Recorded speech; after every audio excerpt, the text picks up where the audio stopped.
আপনি নামাজ পড়েন, কিন্তু কখনো কি মনে হয়েছে আল্লাহ সত্যিই শুনছেন তো? তাহলে এই গল্পটা শুনুন। এক গরিব মুসলিম ভাই বাজারে একটা ছোট্ট দোকান চালাতো। বড় কিছু ছিল না, সামান্য মালামাল, পুরনো দোকান আর একটা বড় বিশ্বাস, আল্লাহ আমার রিজিকদাতা।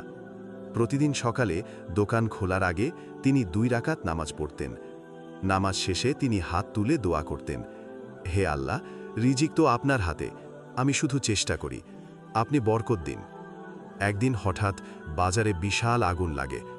বড় বড় দোকানগুলো পুড়ে ছাই হয়ে যায়। মানুষ দৌড়ে আসে, চিৎকার, কান্না, আতঙ্ক। ছোট দোকানদারও ছুটে যায় নিজের দোকানের দিকে। গিয়ে দেখে চারপাশের সব দোকান পুড়ে গেছে, কিন্তু তার দোকান অক্ষত। মানুষ অবাক হয়ে বলল, তোমার দোকান তো আগুনের মধ্যে ছিল, এটা বাঁচল কিভাবে? লোকটি চোখ ভেজা গলায় বলল, আমি প্রতিদিন আল্লাহর কাছে দোয়া করি। আগুন নিজে কিছু করতে পারে না যদি আল্লাহ না চান। শক্তিশালী, কিন্তু আল্লাহর আদেশ ছাড়া কিছুই নয়। যে আল্লাহর উপর ভরসা রাখে, আল্লাহ তার জন্য এমন রাস্তা খুলে দেন যেখানে মানুষ কিছু কল্পনাও করতে পারে না। তাওয়াক্কুল, আল্লাহর উপর ভরসা, হচ্ছে মুমিনের সবচেয়ে বড় অস্ত্র। ভাই ও বোনেরা, যদি গল্পটি আপনার অন্তরে লেগে যায়, তাহলে দয়া করে একটি শেয়ার করুন।